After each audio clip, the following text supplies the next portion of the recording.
Assalamualaikum guys. Oke guys, hari ini gue bakal ngebahas tentang berbagai macam kerugian yang dialami wanita ketika pacaran guys. Dan apa solusinya? Bagaimana dampak hukumnya? Dampak pada agamanya?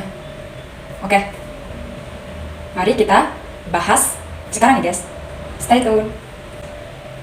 Baik, hari ini tuh saya miris, saya jengkel, saya sangat emosi.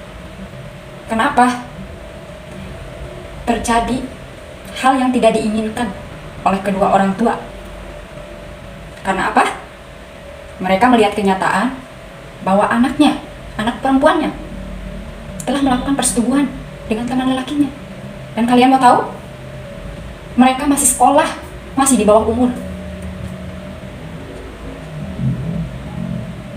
Apa coba? Ini sangat jelas, ini sangat merugikan si wanitanya. Dia sudah kehilangan masa depannya, pendidikannya, moralnya, dan mentalnya kena. Di masyarakat pasti mereka mendapatkan stigma-stigma yang buruk. Bukan cuma dia ada sendiri, tapi keluarganya juga kena. Oke lah untuk laki-laki, mereka tidak membawa apapun. Terkhusus untuk wanita yang di bawah umur, tolong, jika kalian masih sekolah, tolong fokus sama sekolah, jangan pacaran. Kalian yang akan rugi. Oke lah kalau misalnya hal itu terjadi pada kalian nih, para perempuan. Dan jika masih untung tidak hamil, kalau hamil, rugi berkali-kali lipat.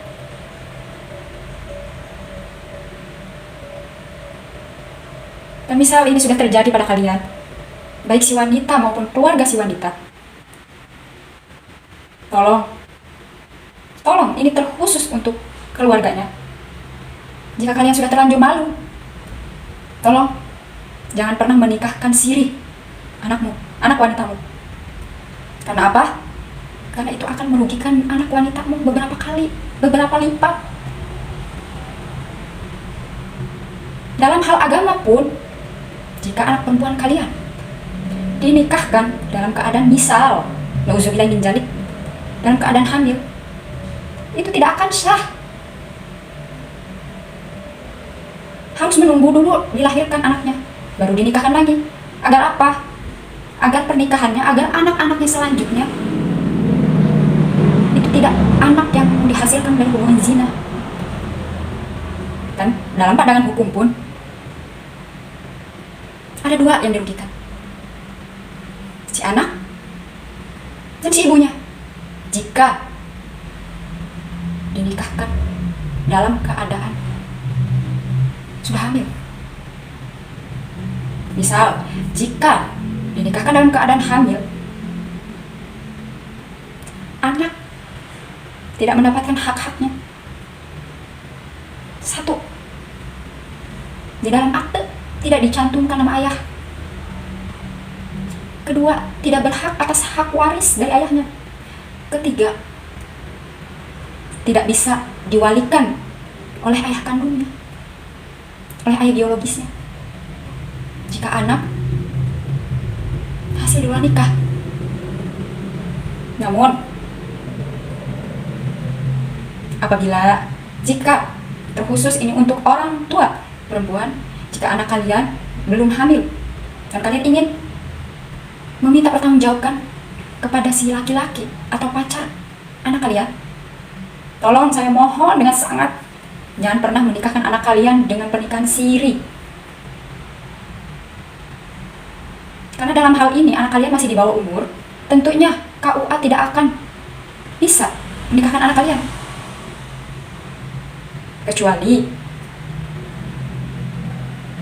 kalian terlebih dahulu meminta kepada pengadilan permohonan dispensasi nikah. Agar apa? Hak-hak anak kalian bisa terpenuhi sebagai istri. Dan apabila ini terkhusus untuk laki-laki, karena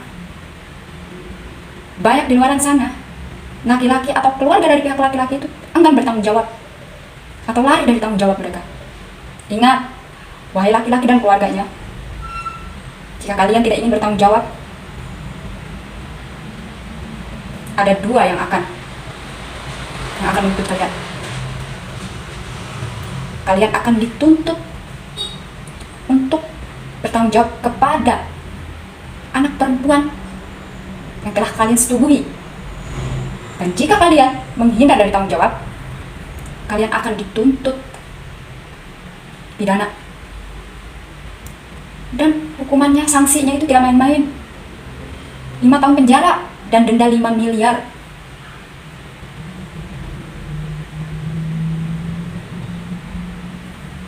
Cukup.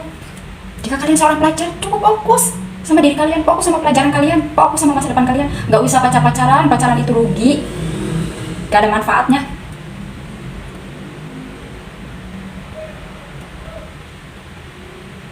Tolong ini mas, saya mohon untuk keluarga wanita nih.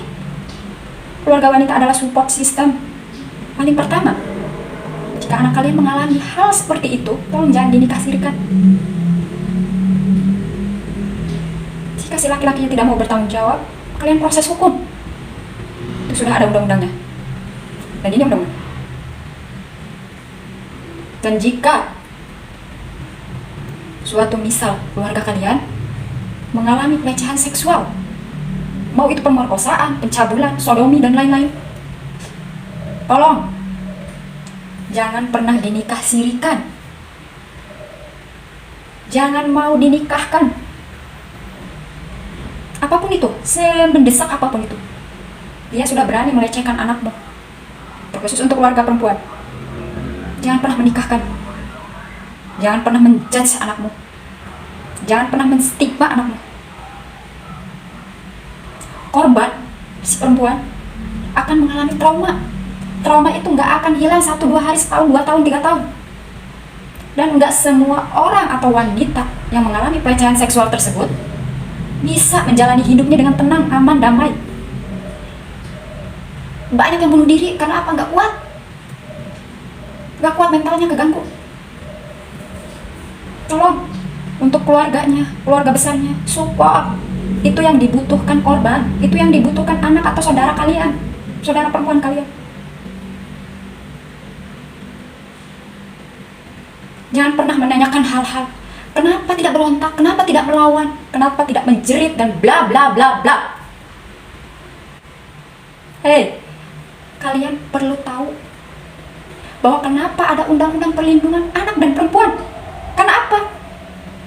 Mereka itu lemah. Memang di satu titik mereka kuat dalam menahan hal-hal yang lain, tapi secara fisik, secara mental mereka lemah. Secara fisik wanita itu lebih lemah daripada laki-laki. Secara mental pun sama. Jadi untuk para keluarga korban, yang saudara, anaknya, atau siapapun yang mengalami pelecehan seksual, jangan pernah menanyakan hal-hal tersebut. Kalian hanya bantu support. Untuk apa? Untuk agar dia bisa menyongsong masa depannya. Ingat, bahwa seseorang yang pernah mengalami hal-hal trauma, jika disupport oleh keluarganya, ia akan menjadi sesuatu yang berharga di masa depan. Ia akan menjadi seseorang yang dipandang di masa depan. Ia akan menjadi seseorang yang berhasil di masa depan. Jika kalian mengerti agama, wahai saudara, saudara korban, tolong jangan judge, jangan cibir, jangan cemooh, jangan diomongin. Intinya diomongin dalam hal-hal buruk, diomongin dalam hal-hal yang untuk menjatuhkan mentalnya. Kalian itu adalah keluarga, tempat berlindung, rasa aman mereka. Jika bukan kalian, si korban, kepada siapa lagi berlindung?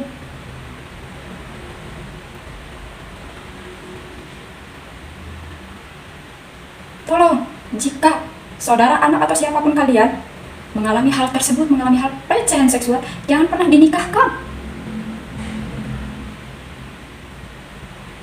Anakmu, saudaramu sudah ketakutan, mentalnya sudah aur-auran, trauma, masa depannya diambil. Kalau kalian menikahkan, justru akan memperburuk keadaan mentalnya, akan memperburuk dia yang akan datang di masa depan akan membentuk karakternya nanti. Dan jangan pernah salahkan si korban jika suatu saat nanti akan menjadi pembunuh, pedofil, dan lain-lain. Karena apa? Keluarganya pun tidak ada yang mensupport, tidak ada yang menjadi pelindung, tidak ada yang menjadi rumah tempat mereka berlindung nyaman. Dan jika kalian menikahkan anak atau saudara kalian yang menjadi korban pelecehan seksual kepada laki-laki tersebut, artinya kalian membebaskan laki-laki tersebut untuk berbuat pelecehan-pelecehan selanjutnya kepada orang lain.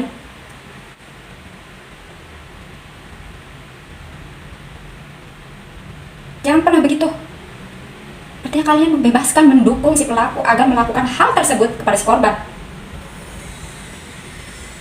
Tolong, negara kita negara hukum, proses, pidanakan.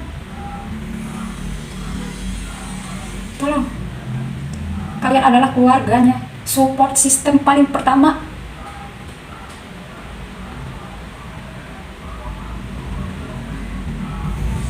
Saya mohon sekali lagi untuk keluarganya, tolong dukung, beri dukungan ya, support ya, agar tetap maju, tetap bisa melakukan aktivitasnya, tetap bisa menyongsong masa depannya dengan aman, dengan rasa aman, damai, tidak ada rasa takut.